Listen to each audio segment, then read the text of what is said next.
Hi guys, welcome back to the channel.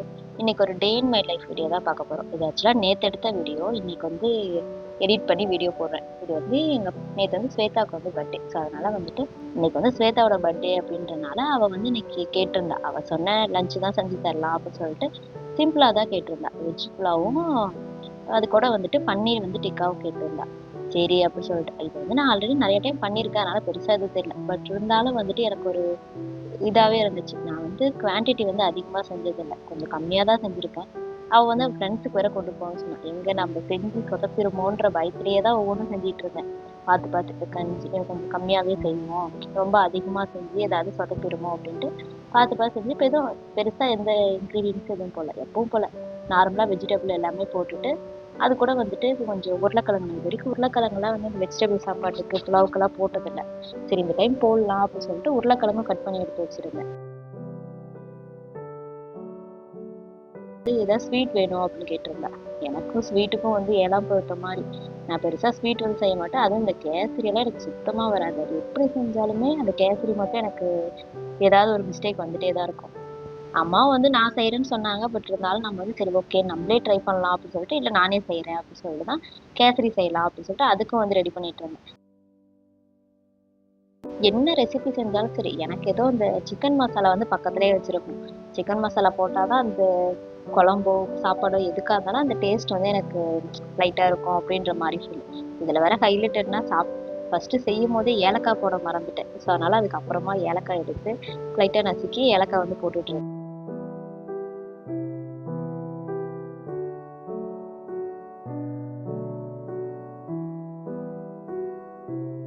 First குக்கரில் வைக்கும் போது எனக்கு டவுட் இருந்துகிட்டே தான் இருந்துச்சு. ஒருவேளை இந்த குக்கர் வந்து ரொம்ப சின்னதாக இருக்குமா, சாப்பாடு ஒழுங்காக வேகாமல் போயிடுமோன்ற பயத்திலே.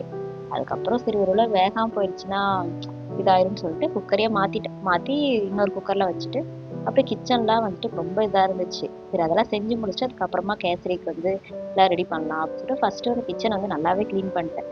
இருந்த பாத்திரம் எல்லாத்தையும் எடுத்து வச்சு அதை ஃபுல்லாகவே தொடச்சி விட்டுறதுக்கு அப்புறம் தான் வந்து கேசரி வந்து செய்ய ஆரம்பித்தேன். சொல்லப்போனால் கேசரிக்கு வந்து ரவை வந்து வறுத்த ரவன் தான் அந்த பேக்கெட்டில் போட்டிருந்துச்சு. எனக்கு இருந்தாலும் சரி அவள் ஃப்ரெண்டுங்களுக்கு கொண்டு போகிறா, நம்ம வந்து சொதப்பிடக்கூடாது எதுவும் அப்படின்னு சொல்லிட்டு நல்லாவே வந்துட்டு அதை வறுத்துட்டு அதுக்கப்புறமா அந்த முந்திரி திராட்சை இது எல்லாமே கொஞ்சம் நிறையவே நட்ஸ் வந்து எடுத்துருந்தேன்.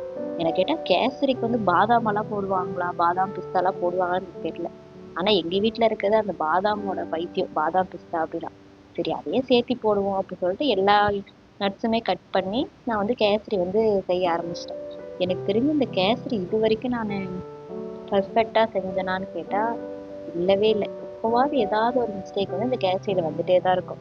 அப்படியே கேசரி செய்யும் போதே அந்த சைடில் வந்துட்டு இது வந்து பன்னீர் வந்து நல்லா இந்த ஃபிஷ் ஃப்ரை எல்லாம் பண்ணுவோம்ல அதே மாதிரி தான், சேம் அதே தான் எல்லாமே போட்டு நல்லா வந்து பன்னீரை வந்து ரோஸ்ட் பண்ணி எடுத்து வச்சுக்கிட்டேன். சொல்லப்போனால் இந்த காம்பினேஷன் நல்லாவே இருந்துச்சு. எனக்கு வந்து கேசரி ஒழுங்காக வராதுன்னா அந்த வீடியோவே நான் எடுக்கல. அதுக்கப்புறம் பாப்பாவுக்கு வந்து லஞ்ச் எல்லாம் பேக் பண்ணி எப்பவுமே அவளை ஆட்டோ தான் வந்து பிக்கப் பண்ணி கூப்பிட்டு போயிடும் ஸ்கூலுக்கு. இன்னைக்கு வந்து சரி நான் கூட்டிகிட்டு போகலான்னு சொல்லி ரெடியாக இருந்தேன். கரெக்டாக கிளம்பும் போது தான் நான் வந்து நெல் பாலிஷ் வைக்க மறந்துட்டேன் அப்படின்னா. சரி பர்த்டே கேள் கேட்டு என்ன பண்ணுறதுன்னு சொல்லிட்டு அதுக்கப்புறம் அவளுக்கு உட்காந்து நெல் பாலிஷெல்லாம் வச்சு விட்டுட்டு இருந்தேன். இந்த நெல் பாலிஷ் வந்து ஆல்ரெடி இருக்குது, பட் இருந்தாலும் எனக்கு இந்த கலர் தான் வேணும்னு கேட்டு வேற வாங்கியிருந்தா. அதனால சரி வைக்காமல் போனால் இதாக இருக்கும்னு சொல்லிட்டு நெல் பாலிஷ் எல்லாம் வச்சு விட்டதுக்கு அப்புறமா நானும் அவளும் வந்து கிளம்பி ஸ்கூலுக்கு போகலான்னு சொல்லி கிளம்பிட்டோம். கிளம்பி அவளை விட்டுட்டு வந்ததுக்கப்புறம் நேற்று வந்து கொஞ்சம் காலையில் நேரமாக இருந்தேன்.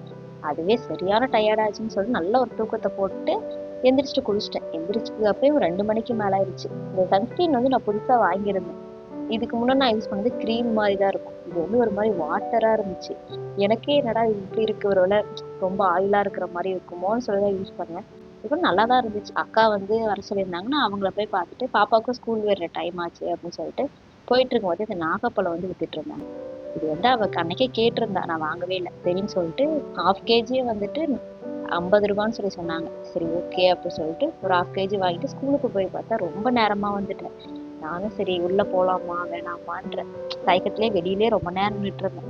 அதில் ஒரு பேரண்ட்ஸ் வந்து வெளியே நின்றுட்டு இருந்தாங்க. சரி ஓகே நம்ம போய் உள்ளே இருப்போம், வரவங்க வரட்டும் அப்படின்னு சொல்லிட்டு கிளம்பி உள்ளே போயிட்டு பாப்பா வந்து வீட்டுக்கு கூப்பிட்டு வந்துட்டேன். வரும்போதே நாங்கள் வந்து பேக்கரிக்கு இதெல்லாம் போய் கேக்கெல்லாம் வாங்கிட்டு வந்தோம். அதை வந்து நான் வீடியோ எடுக்கவே மறந்துட்டேன். அதனால அதுக்கப்புறம் அப்படியே வீட்டுக்கு வந்ததுக்கப்புறம் நைட் டின்னருக்கு வந்து எக்கு வந்து கிரேவி பண்ணலாம் அப்படின்னு வச்சுட்டு இருந்தேன்.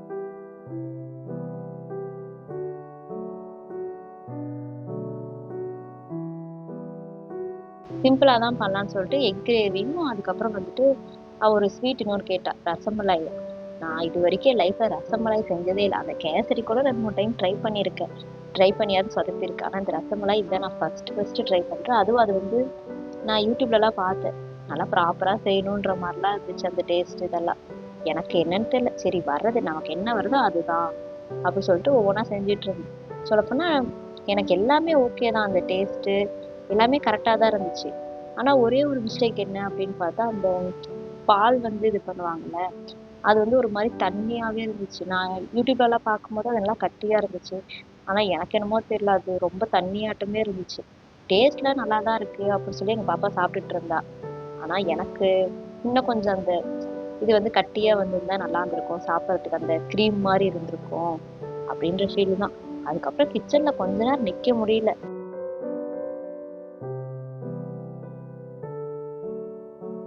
அந்த ரசமலாய்க்கு வந்து அந்த ஒரு ரவுண்ட் ரவுண்டா பிடிக்கும்ல, அது செய்யறதுக்கு தான் எனக்கு ஒரு மாதிரி நானும் இது பண்ணிட்டு இருக்கேன். அது ஒரு மாவு மாதிரி வரவே இல்லை, கொஞ்சம் திரி திரியா தான் இருந்துச்சு.